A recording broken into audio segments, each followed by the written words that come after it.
the Messianics Podcast, a podcast about all things Messianic Judaism. Each episode, we will be sharing our opinions as we tackle some of the biggest issues in Messianic Judaism. Now, here's your hosts, Rabbis Eric, David, Jonathan, and Toby. Well, hi everyone. Welcome to this week's edition of Messianics. We just want to say that we're hoping this will be a good episode this week. This is kind of a follow-up to our episode last week talking about the importance, the dire need of planting congregations, developing leaders, and really, kind of cutting out the unnecessary things in the way of us planting leaders and growing the movement. So part of what we wanted to talk about today was, as leaders, how do we look at, identify, and encourage the callings, the giftings of those in our congregation. And again, this can be anyone of any age. It's not.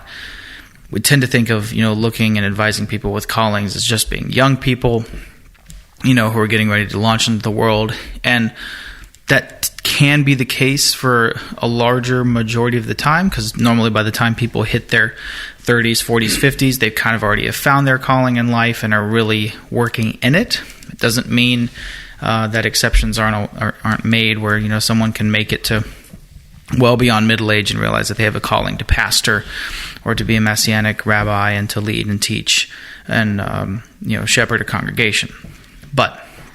So that's going to be our conversation today.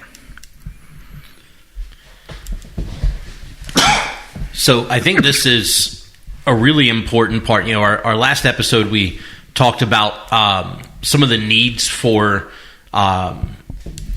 equipping and building up individuals for planting, some of the needs for maybe some shifts and changes organizationally within the rabbinic and congregational organizations to help facilitate this idea of an intentionality on planting congregations and so on. But one of the big questions, and this is something that I've kind of thought on for most of my life, because I am one of the few people that I know that I can say I've pretty much always known exactly what I was supposed to do. And at least for my adult life, every ounce of everything I've done has been tailored and focused towards it. I jokingly tell people outside of ministry I have no marketable skills, because I worked my way through college and serving in kind of under leader roles and all that as a restaurant employee, as a server, bartender, manager, that kind of stuff. And when we started our congregation in Daphne, I was 2 years with the congregation in Georgia, was full-time there, a little over 2 years, was full-time there, didn't work outside the congregation. When we started Congregation Maim Chaim, I knew I was going to have to go back to work because, again, like we said in the last episode, there's not a lot of resources available currently for planting congregations, and what resources are available maybe aren't necessarily known to a lot of people and so on. And so we kind of started from ground up. And when we started the congregation, I knew I was going to have to go back to work outside the congregation so that my family could have a roof over their head, food, etc. Because my kids thought eating was a necessity and obligation, so had to make sure they had food. And so I went back to restaurants, and for about 5 or 6 years, I worked in restaurants. I worked open and closed 4 days a week, and then had Tuesdays, Fridays, and Saturdays for the synagogue, and then kind of fit family in there as best I could around that. But I knew what my calling was. Like, I knew I was supposed to be a Messianic rabbi for most of my life, and so I recognized the sacrifices that would go into doing that. Now, I didn't necessarily know I was going to plant a congregation. That kind of came about much later, but nonetheless, I think it's important to have a conversation about sort of seeking or looking for callings, unique giftings, and talents in people's lives, if we're talking about planting congregations and desiring to see that happen and that movement grow, then there needs to be a conversation on equipping, training, educating, preparing people for that responsibility, because you can't just go, hey, you should go over there and start a congregation, but never really do anything. Like in the 70s and 80s, that's kind of how Messianic Congregation started, was some dude that had some career in the real world went, oh, I kind of feel a calling to do this, I'm just going to start doing it, and then figured it out as they went. And over the years, their ministry and their congregation has changed dramatically as they've realized, hey, there's more things I'd like to do, or there's more things that I think would make better sense for us as a Messianic synagogue or what have you, that maybe they didn't know at the beginning, right? Because the reality is a lot of Messianic leaders came from nominal or secular Jewish backgrounds, right? They came to faith in Yeshua not from specifically Orthodox backgrounds, but from a background where they didn't go to Shacharit on a regular basis. They maybe didn't go to synagogue except a couple of times a year. They maybe showed up at synagogue for a very brief, 2 to 3 year process to be trained and prepare for the bar mitzvah, and then their family didn't go back again after they had their bar mitzvah or whatever. And so as you begin to grow and develop your ministry, you begin to see things that are beneficial to add to it or what have you, that maybe you didn't have experience with before, and so on. And so as we're looking at it now, 50, 60, 70 years into the modern Messianic Jewish congregational movement, and we're talking about expanding a conversation on how do you identify calling in somebody's life? How do you help foster and develop those unique giftings and talents that they have, and train and so on and so forth. And then from there, I think later a discussion on sort of factoring where a congregation should be planted and the connections and networking that may need to be developed in that area to make that plant and that work successful. And I think about, Rabbi Toby brought up Timothy and Titus in the last episode, and I think they're really kind of a great example of seeing something that God wants to do or is doing in somebody's life, and instead of stifling it, instead of holding them back, but like Timothy, I'm looking at Acts 16, and I'm not going to read it, but Acts 16, Paul hears about this dude named Timothy, who's got a Jewish mother, a Greek father. He's a disciple of Yeshua. He is well spoken about. He seems to be a pretty solid dude, and Paul doesn't go, okay, cool, now you go do this, but instead Paul goes, hey, come with me, right, minister with me for a while, you'll learn, you'll train, you'll develop, and then Paul sends them out. And we see kind of the same thing with Titus, that he trains and equips Titus and sends Titus out to do what Titus is supposed to do. And so I think a conversation, how do we identify those? Like when you've got young people in your congregation, I think a lot of the conversations about raising up rabbis or whatever is like people want to bring rabbis in, and sometimes that's necessary, sometimes that's beneficial, but there may also be people in your congregation that are suited for that have that gift and talent that maybe don't know it or haven't admitted it yet or whatever else. I think part of it is acknowledging, I think sometimes the pragmatic differences between how a lot of the founders started. Like you were saying, a lot of these people started as rabbis and congregational leaders when they already had established careers, they had investments, retirements, maybe they owned a home, like they were pretty settled in life. You are now, and so you can't expect everyone to be in the same position you are growing. You are now, when you look at the young people who are looking up, or when you look at them and you identify, I think you have a calling in your life to do this, you are looking at a person who is possibly not even through college, who is barely probably out of the home, and nowadays with just the way things are and the economy and the culture, it's a good chance they're not even out of their parents' home, even in their early 20s, which is fine, nothing wrong with that. But like that's the reality you're looking at. You are looking at people who are not set in the world. So part of the big issue of, one thing, recognizing calling, and I know we're going to get a lot more into that and how do we address that, but one of the things we have to acknowledge is that these people in pursuing of their calling have to be helped. Either helped through the generous donations of a patron or many patrons, or where it's a job. So if you have a big enough congregation and someone seems to have a clear calling in their life of ministry, maybe offer them the opportunity to walk with you for a couple years, paid, so that way they can, they can afford to live and pursue that calling. Yeah. Because, like you have plenty of experience with, it's very difficult to pursue the calling while also working open to close most of the week. Bro, I interviewed after college. I interviewed with a congregation. I won't name who or where or anything, but I interviewed with a congregation to take over, and actually the congregation I was interviewing for was in one area of the state, and where the founding rabbi of that congregation was now ministering was a congregation in another area, and so I had to go to that other area to interview. And I'm interviewing with them. They're like, okay, here's what we want. We want you to come move here to this area for a minimum of 2 years. And there wasn't like a guaranteed limitation, but a minimum of 2 years. We want you to work under us at this congregation. And then we want you to start a college ministry out of our congregation on this college campus. And by the way, we want you to put in X number of hours in ministry here at the congregation. But we're not going to pay you. You got to work outside the synagogue. You've got to. That's how you got to support your family and da da da. Now, they weren't trying to be negative or anything. Sure. Then maybe if after 2 to 3 years all of that pans out, then I might get sent to the other congregation to take it over. And I was like, it's not going to work for me. Because and it wasn't about having to work outside the congregation. But here's the reality. You did that anyway. Yeah. Here's the reality that nobody talks about.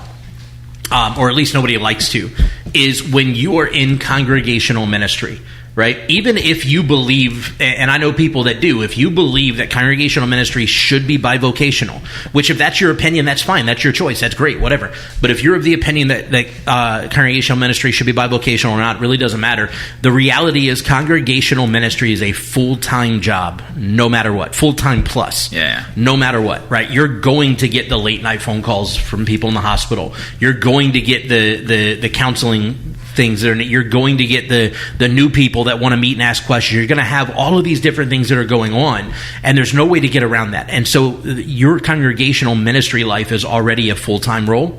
And then if you have to work full-time outside of the congregation to support your family, then you have to do that too. You have to have that income. And so if you're having to work 2 full-time jobs, it's not the congregation that's going to lose, because they're going to get your full-time attention no matter what.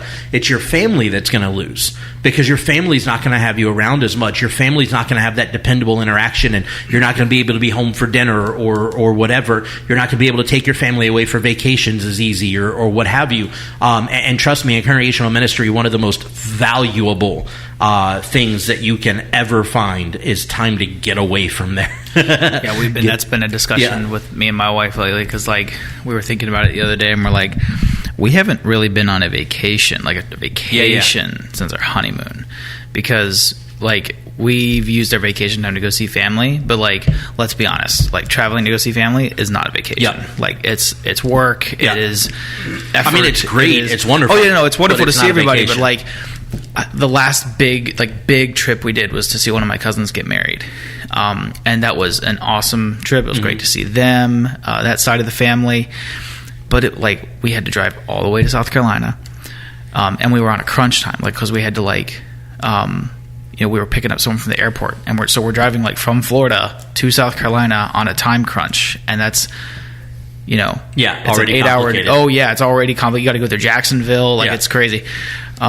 And so I was like, oh my gosh, we really need to be better about taking vacation, because we have not taken a vacation in years. So,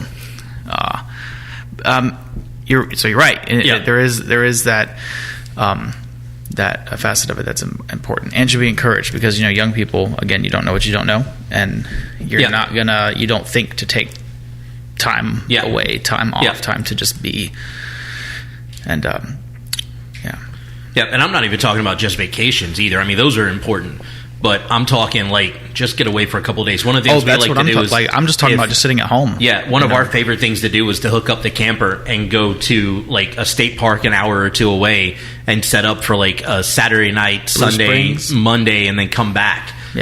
just to get away for a couple of nights, unplug, Right. what have you. Now, our favorite vacations are just to go on cruises, and that's not even about the cruise. That's because my phone doesn't work. And Danielle loves that because it means nobody can get in touch with me from the synagogue. Right. But yeah, no, I think it's important to understand those realities. There is a tremendous sacrifice that goes into being in vocational ministry. And then with that, there's tremendous sacrifice beyond that goes into planting Right. a congregation. And so it's not just a matter of, does somebody have an interest or desire? One of the things Rabbi Toby says quite a bit is that if somebody wants it, then they might not. They might not be the right person for it. Might not be for you. I knew what my calling was. I didn't want it. Right. I knew what my calling was, but I didn't want anything to do with it. And some days I still don't know that I do. But I think one of the big things, too, when it comes to recognizing callings and giftings is you actually have to be willing to not be in control. And I'm talking to the leadership, because the fact is you can't be in all places at once, which means if you've got a young person who has a gifting and a calling for this, odds are you're not going to be the one to see it the first time. Odds are it's going to be the youth minister. It's going to be their parents. It's going to be someone else. It's going to be, they play support guitar for the worship team, and it's the worship leader who recognizes it. But then they come to you and tell you, and then you have to be the one who decides to do the L word, to listen and to be willing to not just hear it audibly, but to then kind of take it and make decisions with that. So that's one of the big things. It requires it's one of those. It requires a lot of humility to get in, to be in ministry. It's like the next level of humility to recognize others' calling in ministry, to then be able to listen to people around you. Because, a lot of times in ministry, you kind of want to be the one to catch things because, you're the shepherd of the flock. You want to be the one who's on the wall watching. And the truth of the matter is you just can't do all the watching. Yeah. It's why, in Scripture, we talk about the hired shepherds because guess what? Even the main shepherd has hired shepherds. Yeah. That's just... Underlings are valuable. Yeah. You have to have them.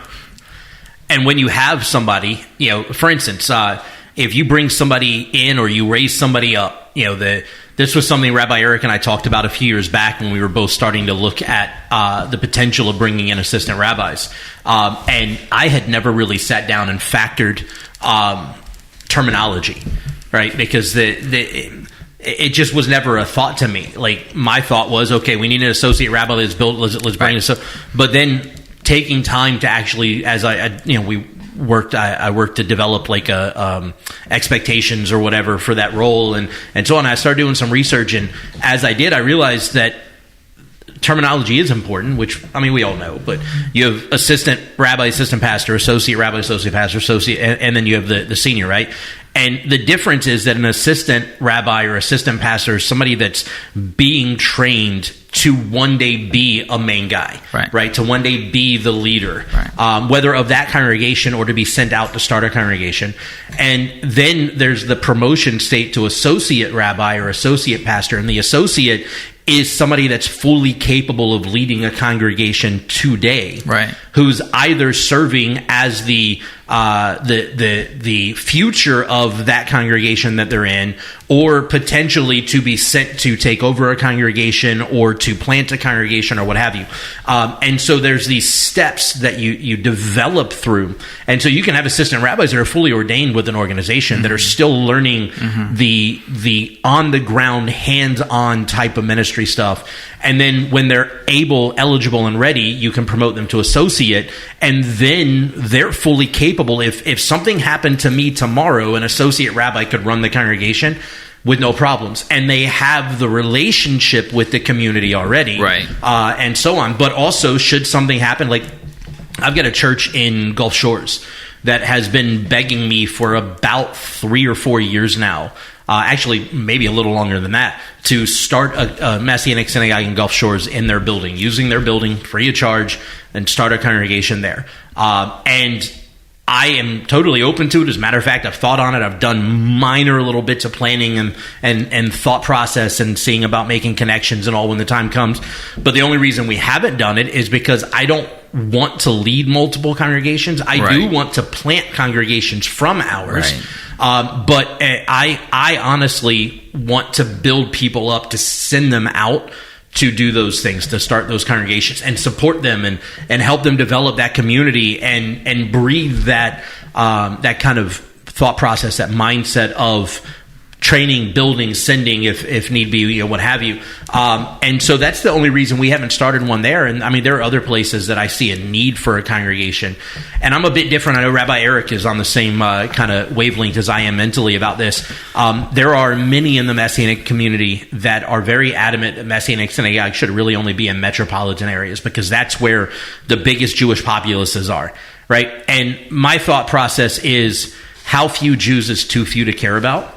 Right? How few Jews is too few to give a crap about whether they know Messiah? No, there's only 14 who live over exactly. there. So, And then the other side of it is, who cares about whether or not metropolitan communities are the best option? If God has put it on your heart to start a congregation somewhere, you don't need to know the why, right? You just need to do it. Follow it. Look, what's crazy to me, like if I can just butt in here real quick, is like I've been to multiple congregations across predominantly the South, but if we're counting Texas as the South too, Texas is the South of the South. Yeah. I've been to mostly more rural, small town congregations. I've been to a couple big metropolitan centers, and it's the one big metropolitan one I went to was in Houston. It was pretty big. It was a good sized congregation, but I know most congregations aren't that size. Most congregations tend to be. Is that Beth Messiah? I think so. Yeah. Most congregations tend to be like 20 people. 30 people when it comes to Messianic congregations, but all the rural congregations I've ever been to have always been like 80 people, 100 people, and they kind of say the same thing we do about High Holy Days. Well, if everyone who says they come here was here today, it'd be like 100, 150 people, 200 people. So I don't know where the metropolitan idea comes. I'm sure it comes from just some ideas about how Jewish culture works and where the predominant population. Yeah, well, the whole metropolitan idea is because in the mid 1900s, all the Jewish communities that were in smaller areas, the children and grandchildren all moved to metropolitan areas because there were better jobs and opportunities and whatever. Right. And so your smaller, like Mobile, at one point had a massive Jewish community. Now it's still got a decent sized one, but it's not what it used to be because a lot of them migrated up to Birmingham or Atlanta or New York or whatever. It's got a Chabad house. Yeah.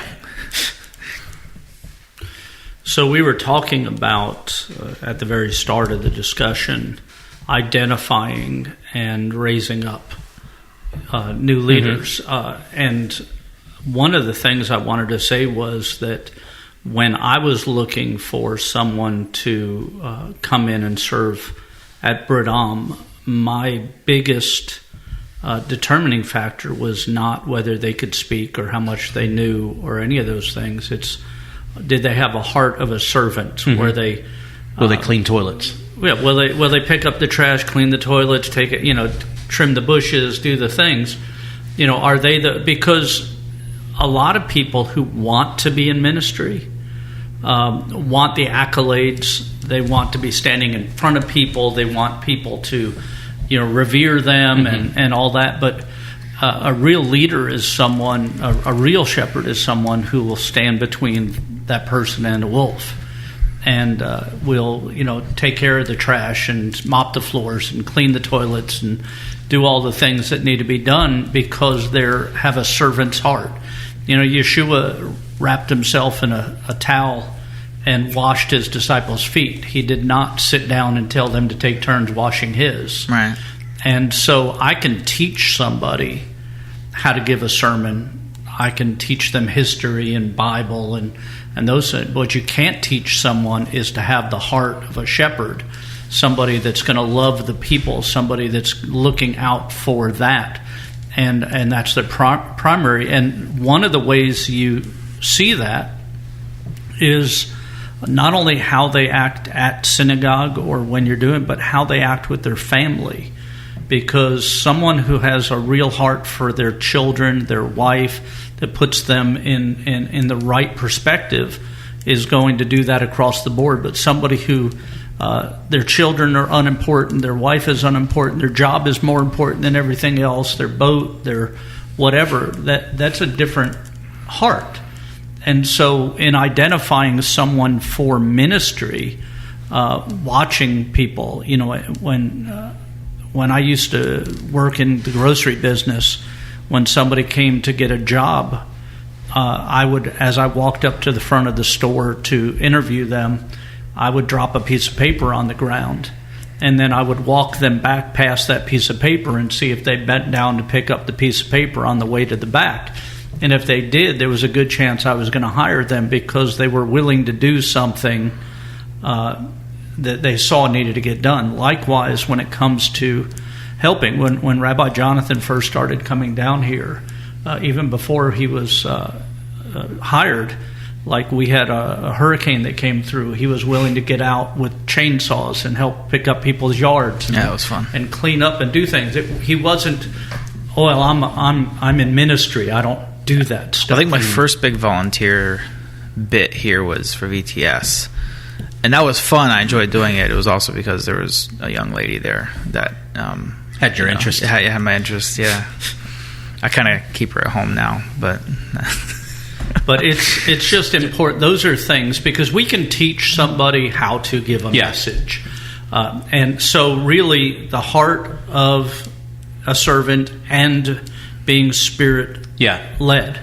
Someone who's been filled with the Spirit, someone who's born again, and truly walking in the Spirit.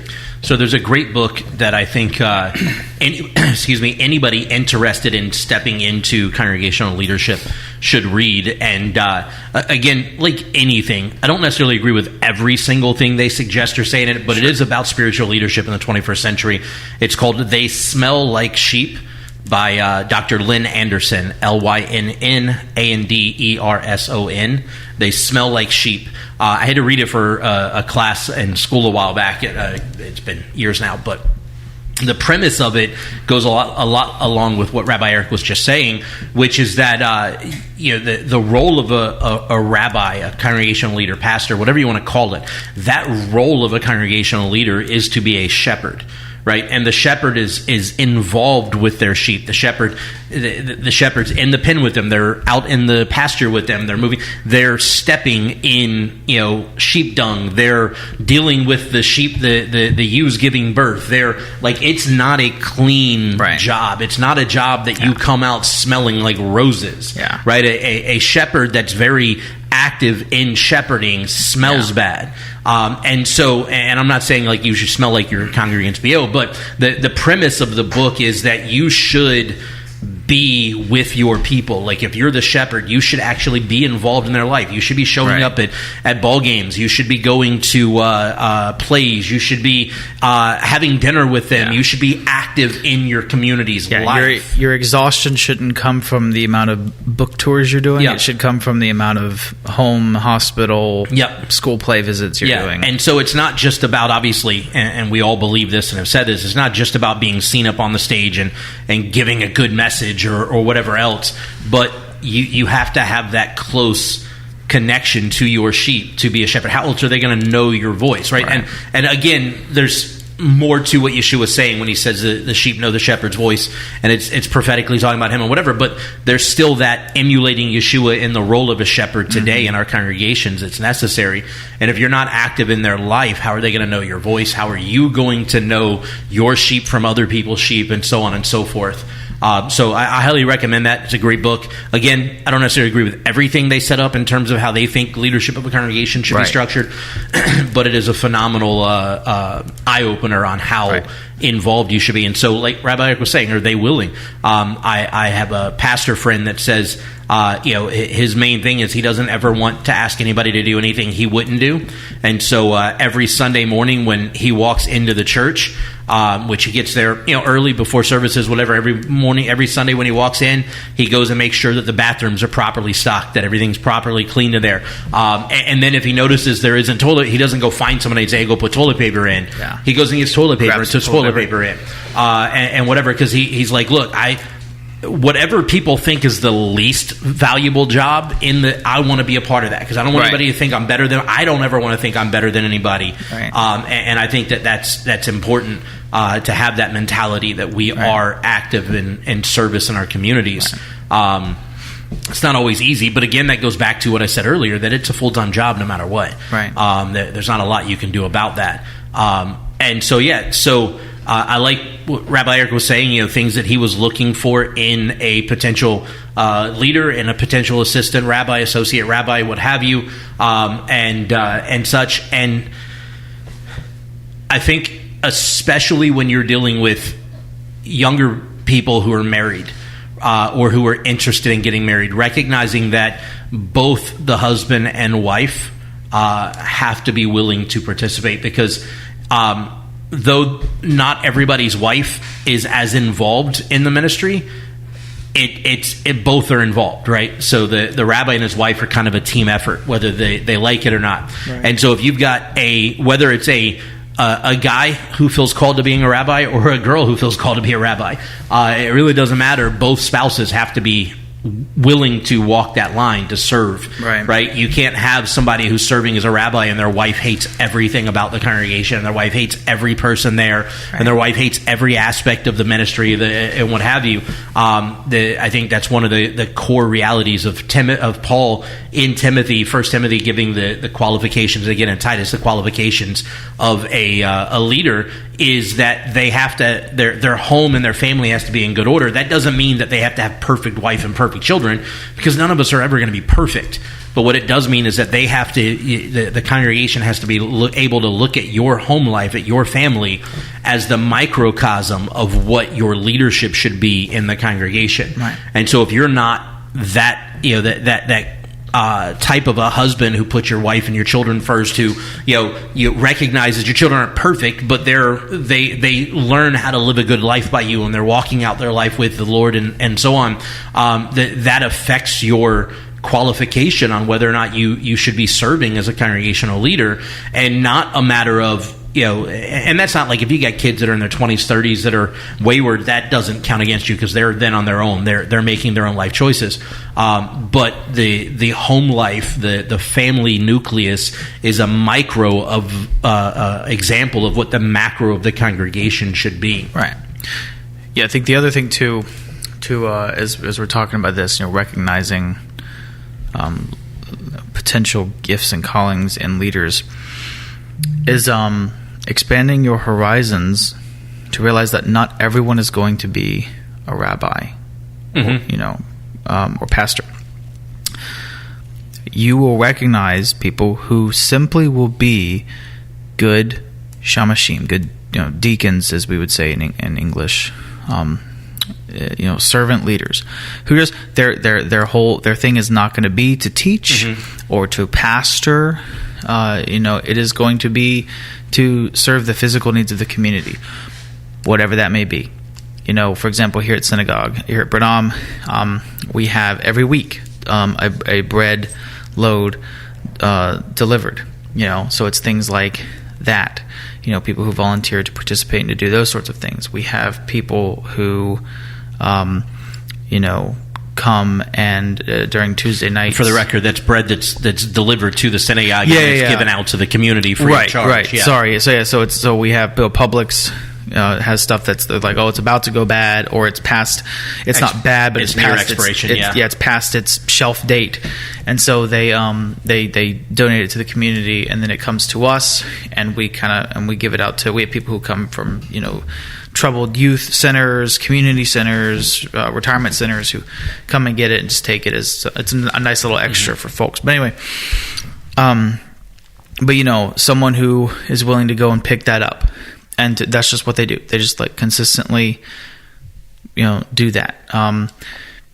people who for us on nights where we do Bible study at the synagogue, we have dinner, and it's just sandwiches, but that's still people have to clean, people have to tidy up, take the trash out. It's the people who are willing to just step in there and do that.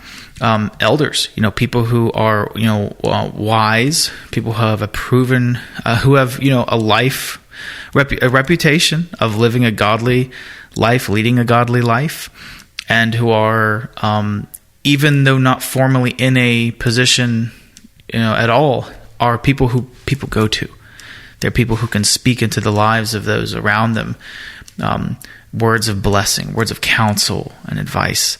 And these are the people who, when you recognize them, you'll be like, oh yeah, I think you might have the calling to be an elder or a deacon, and that those are equally valid and important positions that your congregation needs. Yeah. It's great to recognize potential future leadership, but the truth is, especially when it comes to pastors and rabbis, like someone who has a calling to be a Messianic rabbi, there's a really good chance that person is not going to stay. Matter of fact, it's probably for the benefit of the movement that person doesn't stay. It's probably for the benefit of the movement that person gets schooling. Maybe they train with you for a little while, but they're probably, odds are they're probably going to go and plant a congregation somewhere else, or they should anyway. Which is the whole root of this conversation. Exactly. Yeah.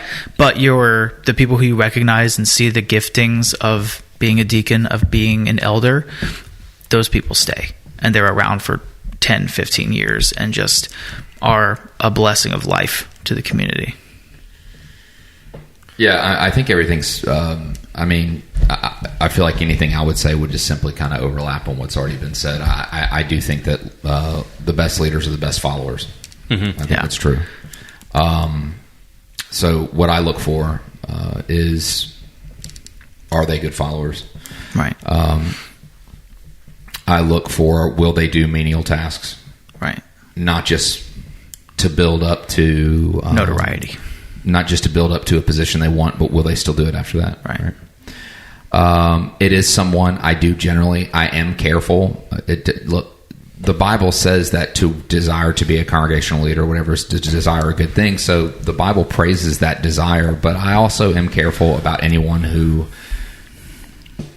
expresses desire to do that. I'm always like, okay, well, because I also know that most of the people in the Bible were used when they weren't looking for it. David was just running an errand for his dad. And of course his brothers thought, you're just here to see the battle. You should go back and watch those few sheep. So David was kicked around a lot, and they thought he was there for ambition, to be a part of the bigger picture. He actually had Aaron, and it ended up being into his destiny. So I see God do that more. Moses was just a regular day on the job. Peter, it was just a regular day on the job. John, Matthew, James. Right. A lot of people just aren't looking for it. They were already people after God's heart. God saw them, and it was very unassuming. Right.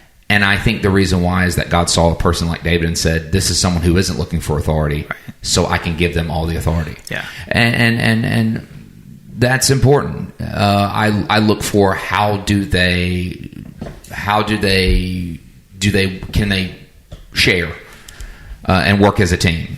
And working as a team means a lot of things. It means sharing the load. It means a good leader understands their limits. I think some people, and I've worked with some leaders like this, I've worked with some leaders that think just because they have the authority and are in a position of authority that gives them the ability to do any and everything. Mm-hmm. And that's not good. Like, just because you have the rank doesn't mean, like, you know what I'm saying? Like, I love to fly airplanes, but I'm not telling the pilot to scooch over. Right. Because I love flying so much and I love being in the air and it's really beautiful to me. So scoot over, pilot. I love flying so much, I think I can fly this thing. Right. So it's understanding, leaders understand, and that's really important too. I've always said that it's not how a leader uses his authority, it's how he or she doesn't. Right. That I think says more about who they are as leaders. It's not how much you actually exercise it, it's how much you don't. Right. Right. And it is also having that, and some of these things you can't see everything in a good leader, but a good leader has discernment and knows, that, like you said, not everybody is called to be doing a facing forward stage position. Right. there are some people that have to have that. Yeah. And they cannot be there. Yeah. And so a good leader knows how to manage those kinds of personalities. And so I think for me, I know, in my experience, I had a lot of experience teaching high school. So I learned through 16 years how to deal with difficult coworkers, but mainly, really, it was to be able to work with difficult people every day. Mainly, those would be my students. Because you don't get you're guaranteed if you have a bad kid, those seems to be the ones that come to school all the time. But I learned how to manage them and even bond with them eventually. Right. And it, that's how I became a youth leader essentially. Because I remember me and Brooke, when we were at the Savannah congregation, we did not want to be youth leaders. But I remember we were at an ONAG and me and Brooke were just sitting by ourselves, and one of the kids came over and started talking to me and Brooke, and before you know it, all the teenagers were sitting around, they were standing around the table, and I looked up, and our rabbi at the time, great guy, was just standing there watching. I said, "Here, we're going to be youth leaders." And that's pretty much what happened. And so he noticed that, and it ended up being a really great experience. So we didn't want to do it, but we felt like God called us to do it. But that was an example of my rabbi at the time in Savannah noticing. He saw something, and he put into that. He poured into that, and that it turned out to be a beautiful thing. But that's what leaders you always are, as Jonathan Byrne says, working yourself out of a job or working someone into a job. Right. Having that ability to to share the load and be able to recognize who's good in this area and who isn't. But I think the best people that are meant for great amounts of authority and are meant for facing forward positions are the people who honestly don't look for it. Right. Yeah, and it reminds me, it's funny because leadership kind of is the same wherever you go. No matter what career, no matter what line of work or profession. Because that was basically when I was in the National Guard, I was an officer, and that was the big difference between being an officer and enlisted. Is an enlisted, you're training people to do their jobs and to do them well and to do that job with them. As an officer, the other half of your job is training your replacement. Like as soon as you become a captain, guess who you're training to replace you? Executive officer. And any of the other staff lieutenants who may have your job in the next 2 or 3 years. You're already working yourself out of a job. Yeah, and you should be, because the goal is not for you to stay there. The goal is for you to either die or move up and move on to your the next or get out the way. Or get out the way. I had an experience with a leader years ago that, for instance, like David and I, David's a senior rabbi. He's behind the bema most of the time, as it should be, but he does share the bema with me like once Saturday a month, and then every other, it's like 2 Saturdays a month. So I'm up there, and David doesn't leave the congregation when I'm doing that, and that is an incredibly big indicator of something really good. That's a level of humility, right? So I had an experience with a leader years ago where he only had someone on the bema when he was going out of town. Right. It is very, very telling for me if someone in leadership cannot sit down while someone else serves the Lord or leads the congregation while they sit. Yeah. That tells me you can't be led. Right. That tells me you think you've arrived. Right. That you cannot sit in your congregation while someone else teaches the Word of God. Like you have nothing to learn from them. Yeah. I was going to add, and I'm glad you brought up what you're bringing up, Toby, because it's going right into what I wanted to say, and that is that part of this discussion needs to be for those who may feel a calling, how they should identify somebody that could mentor and raise them up. And one of those points is when the leader is there and he's not doing something, is he in the service? Or is he in the oneg room or in his office hiding or whatever? is he there early when everybody else comes, or does he show up just in time to make his entrance for the message to the platform? Those kind of things. And does he have a special parking spot? Right. Well, all of those things are, and there's nothing wrong with having a parking spot. I don't have one. But there's nothing wrong with it. But the point is that the things that when I look for somebody that I'm looking, because I'm constantly looking for people that are older than me or more experienced than me that I can follow, that I can look after, and I'm looking for people that are there. You're running out of people older than you. I know, that are there early, even though they don't have to be. They're the ones that'll take, even though they're the leader, will take out the trash or sweep up the floor or do something. They're the ones that when somebody needs help is on the way. They're the ones who take the phone call at 2:00 in the morning instead of putting it off on somebody. Or we'll stay later. They're the ones, I still remember one of my favorite days in synagogue was one of the first days that Rabbi Jonathan spoke at the synagogue. And that was because when I got done doing what I was doing, I said, and now I'm going to do something I haven't done since I've been here. And that's, I'm going to go sit next to my wife and listen to the message. I was able to become just a congregant listening to a message. For that 30 minutes. And it was such a blessing to do that. But I know people who, if they're not in the service, they're not. Like I've been to conferences and stuff where the headline speakers were out in the lobby or whatever until it was their moment to come in and do something. And I understand there's sometimes, especially at conferences, where you're handling marketing or you're networking and doing things, but it means something to the regular people. Right.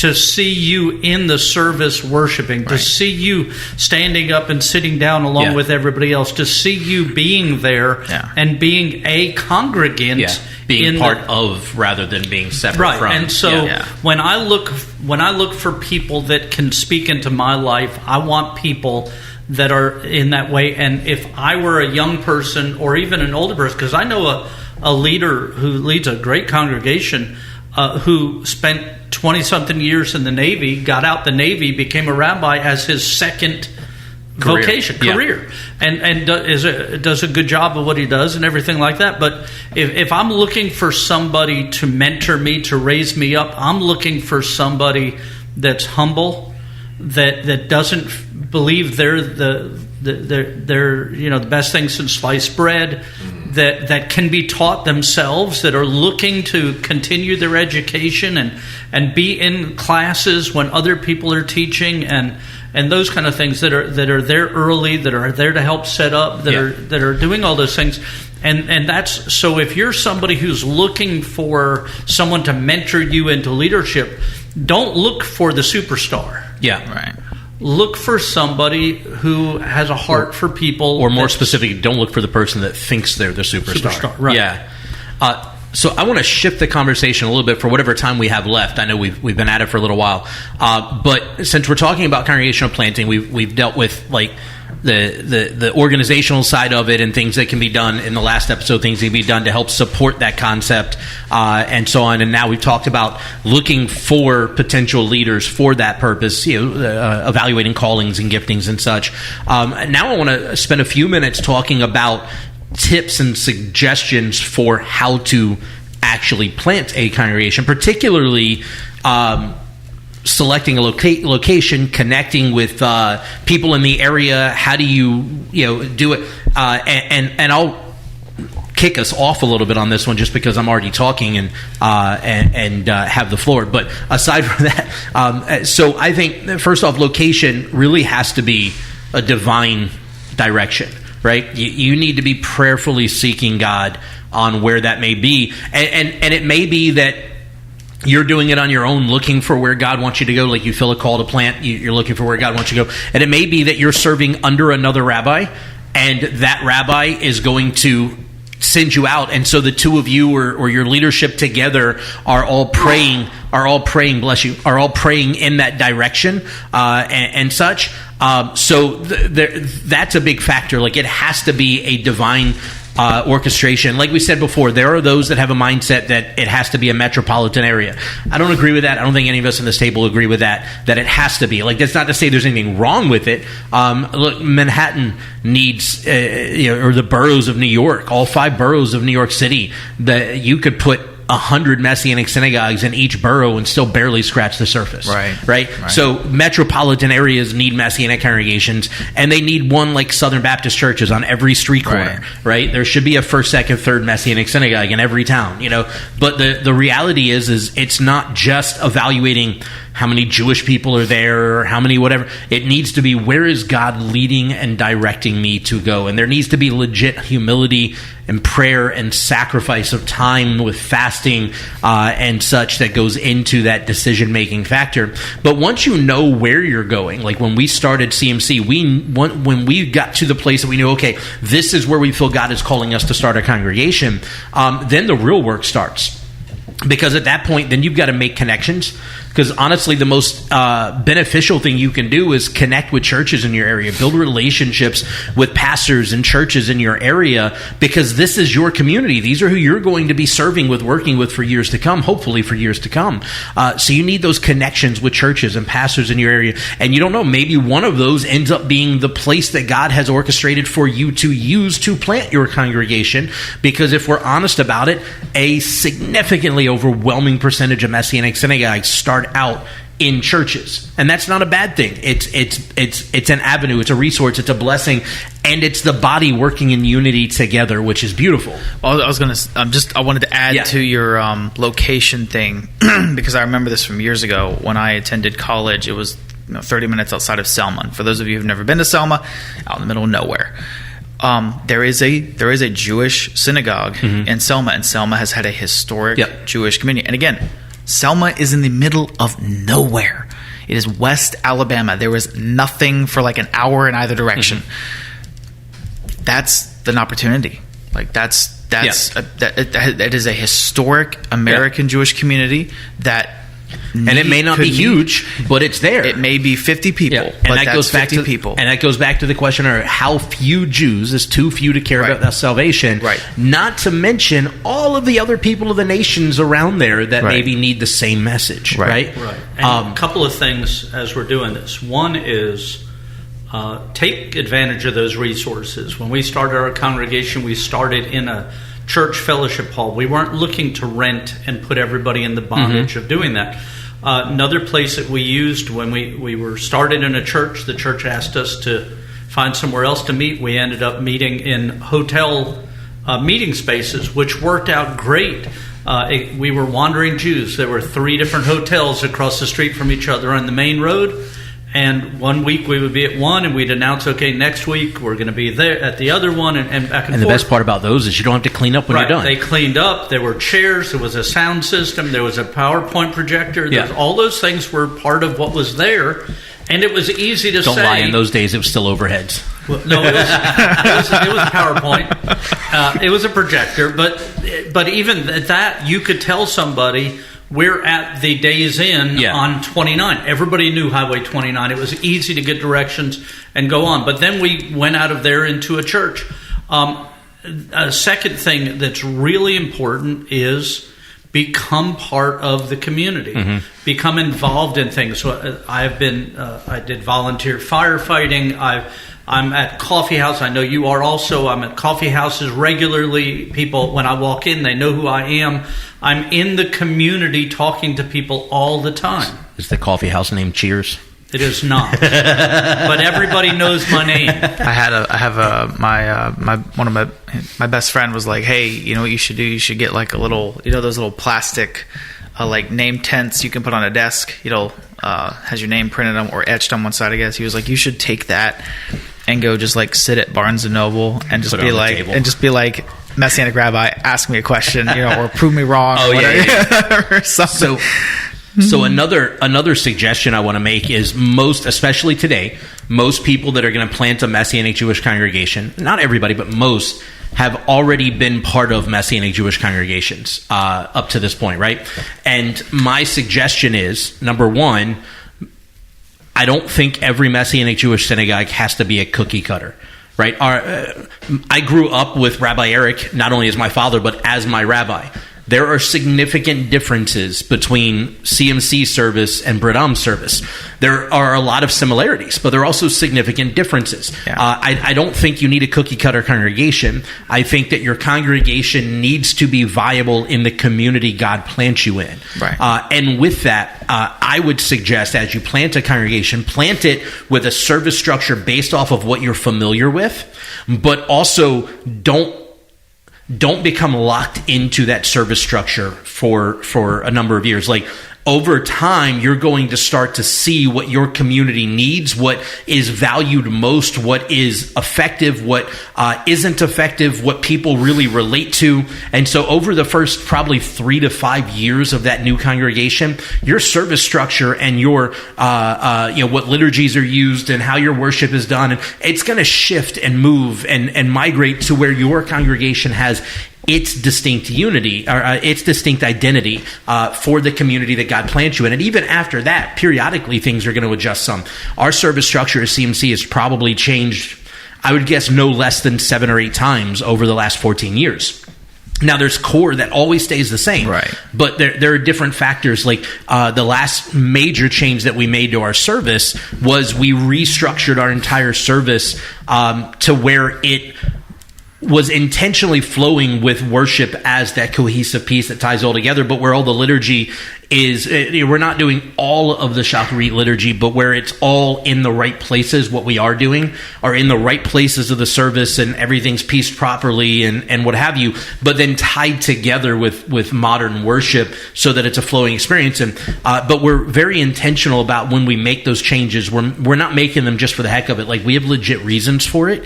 And targets and goals with what we're trying to do by making those changes. So just know that over the first probably 4 or 5 years of that congregation, people that were there from day one and then they come back to visit in year 5, it's going to be a slightly different community, but it's also going to be a slightly different service. Not because the core has to change, but because there's an identity that community has that you need to be able to minister to. There was a time when I was leading 5 different congregations, and each one of them had a distinct, different service structure. Call it flavors. So that's important. The other thing, I mean, in our congregation, for instance, over the last couple of years, we've added, like, our children come up and do a memory verse as part of what's being done. We also added where each week we pray specifically for a different nation and a different Messianic synagogue in our service, as part of our service, somewhere. Started doing a Don Olam at the beginning of service. Right, and we do a Don Olam at the beginning of our service as our entry into the service, and so those things adjust as time goes on, and be flexible in those. But which melody do you do for a Don Olam? Oh, the happy one. Can you imagine showing up the very beginning and it's all slow, methodical? Falling asleep, dude. You're like, wait, did I walk into a chanting? What just happened here? Yeah. So, but those things adjust as thing goes, and you add and you remove and you grow and flow that way.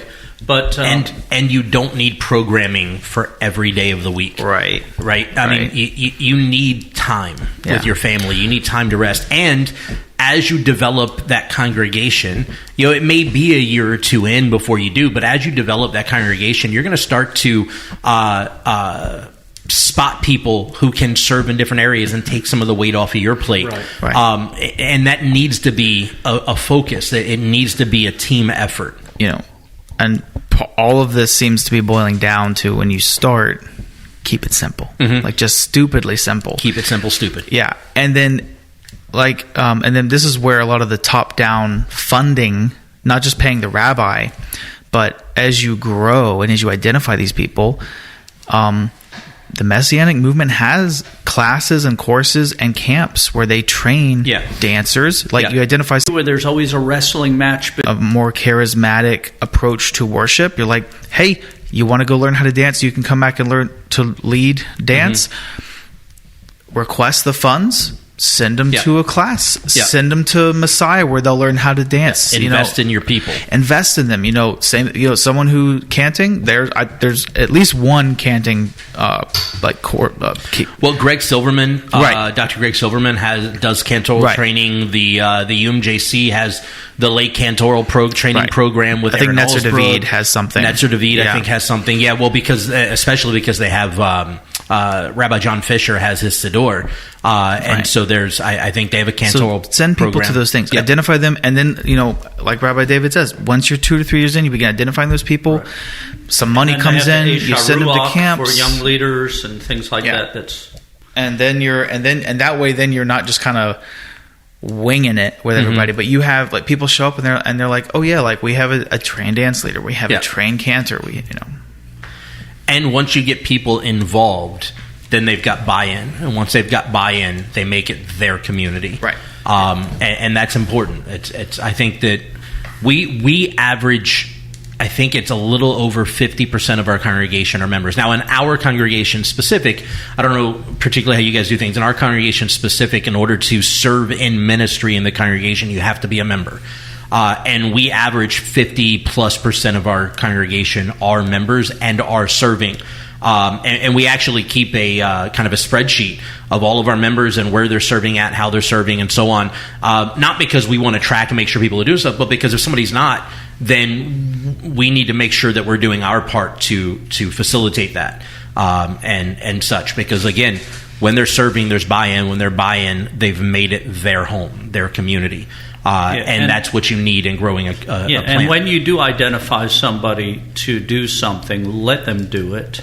Don't micromanage everything. Yeah. There are certain things, like I talked earlier about how when Rabbi Jonathan is speaking at the synagogue, I stay in the service, I'm there, I'm part of the congregation. But there's a lot of times, like on Tuesday night when he'll teach, that I won't show up not because I don't want to hear him teach, because I'll listen to it online, but I don't want people to think that I'm there to supervise him like he doesn't have the freedom to teach. There's a balance that has to be between mentoring and training, and then letting people where people don't feel like you're sitting there with your thumb on them. The old training model that I really like is, and I used it in restaurants when I train people and so on, but the idea is I do, you watch, I do, you help, you do, I help, you do, I watch. And so you're working from, I'm going to show you how this is done, to I'm going to implement you and working with me on it, to I'm going to step back and work with you on it, letting you take the lead, to I'm hands off and you're in charge and I'm going to watch what you do and then we can communicate afterward. I'm a huge proponent of when I delegate something out, I don't want it. I'm done. Right. Like If I have when, to come back to this, there's a problem. When Rabbi Toby came in, one of the first things I kind of put on his plate was being in charge of our chazanim, our cantoral ministry, and this is your thing. Yeah. If there's changes to melodies you want to do, go for it. If there's whatever, you do it. Same thing with worship. Brooke is our worship leader. This is your show. This is your thing. I don't dictate what songs you're going to do or how you're going to do them or what have you. When we've changed service structures and made any changes and such, it's groupthink. We talk it through and navigate it together and figure out, is this really fitting our intentions and goals and targets? Is this really fitting our identity as a community and so on? But we talk those things out in groupthink. It's not just me going, hey, this is what we're doing, get on board. Right. I can't think of anything like that I've actually done, although in theory I could have the authority to do so if I wanted to. I just don't want to. I want the participation. And that's the same with like our worship. Catherine does the worship set and all that. My only real involvement in the worship is if she's bringing in a new song, she'll send me the lyrics, so I make sure that the lyrics are biblically kosher. That they're not contradicting anything, because there are some songs that contradict Scripture or contradict understanding. For instance, I don't like songs that say things like, Lord, send your Spirit, because he did that 2,000 years ago. So I'm not going to beg him to do something he did already. Fill me with your Spirit, I'll say, but send your Spirit is not something that I do. So we try to avoid those things. But as far as the set list and all that, that's all in her purview, and I don't get involved in it. And if I, like Jonathan said, if I have to get involved in certain things, it's because there's a problem that I have to take care of, not because I want to be in there. Yeah, like, can't believe I have to deal with this. Oh, well, we hope that this episode and these 2 episodes now, part 1, previous part 2 now, that these 2 episodes have been a blessing to you. Feel free to shoot us any messages if you have questions, thoughts, comments, suggestions for future episodes, or even if you're interested in planting congregations and you want to learn how to connect with people that can help mentor or organizationally or what have you. Feel free to reach out. We'd love to help you connect with the IMCS or the UMJC, Tikkun, whatever it is that you feel directed to. We'd love to help you make those connections. And our thing is, we're big on unity. We're big on building the kingdom, not our kingdom. And so we would love to help you in any way we can. And if there are any thoughts on future episodes or what have you, feel free to shoot those to us as well. Thanks for joining us, and we will talk with you next time.